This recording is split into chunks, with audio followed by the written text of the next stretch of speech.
I'm Dr. Lucy Keatts with the Wildlife Conservation Society, and I'm presenting today on the Wild Health Net Initiative and our poster on building integrated wildlife health surveillance networks for One Health Intelligence. Wildlife health surveillance is critically important as we see these increasing contacts between wildlife, domestic animals, humans, and the pathogens they carry as a result of human degradation and devastation of natural environments. This has had devastating impacts on wildlife populations, including extirpation of amphibian and North American bat species as a result of emerging fungal diseases.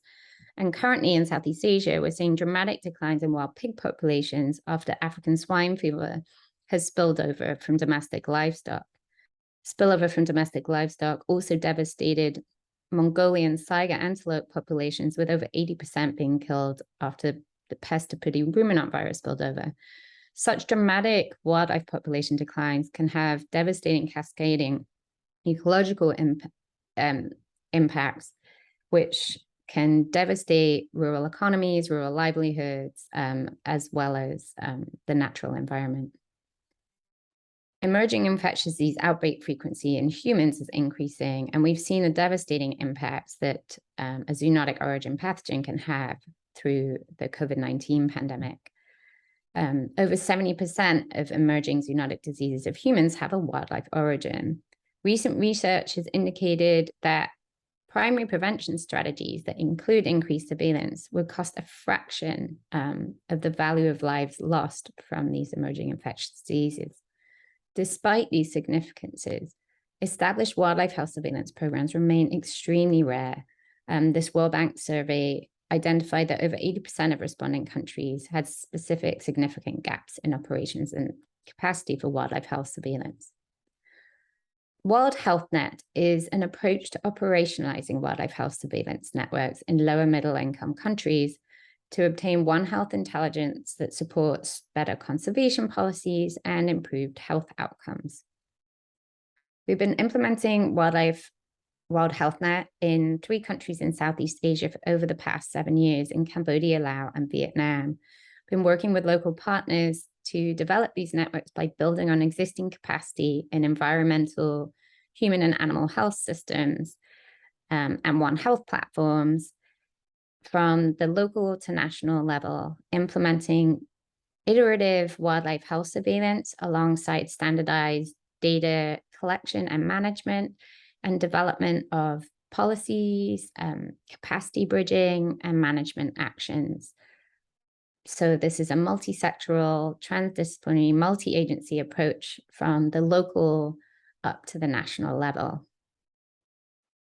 The Wild Health Net approach really has 4 key pillars. The first being build, and that's the development of this essential framework for enabling the network to be successful, for data to feed from the field, from these biodiverse frontlines, up to the decision makers at the national level, and for effective One Health responses and mitigation approaches.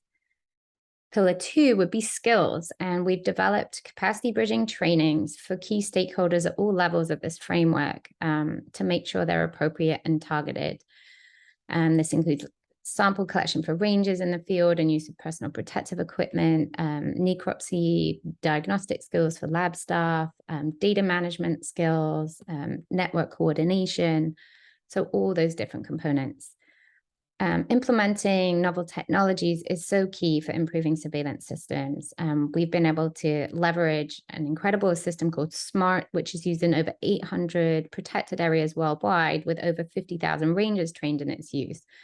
We've added a wildlife health component, so these rangers in the field can record a wildlife health event on their cell phones. This feeds into a national server where the coordinator can then communicate and coordinate with the necessary One Health bodies for effective diagnostics in the field, for sample collection, and effective responses and mitigation impacts. So response is, of course, the key component. We want these systems to serve as early warning systems to implement One Health responses that reduce the expansion and spread of these pathogens to wildlife, livestock, and humans. Some key successes have been detection of pathogens of significance to human, livestock, and wildlife health, including avian influenza virus outbreak on the borders of Cambodia and Vietnam on these transnational wetlands, the first detection of African swine fever virus in wild pigs in Laos, Vietnam, and Cambodia. We detected lumpy skin disease after it spilled over from domestic livestock and unfortunately proved fatal in endangered banteng in Cambodia. We've detected waterfowl poisoning events and other novel pathogens in various wildlife taxa.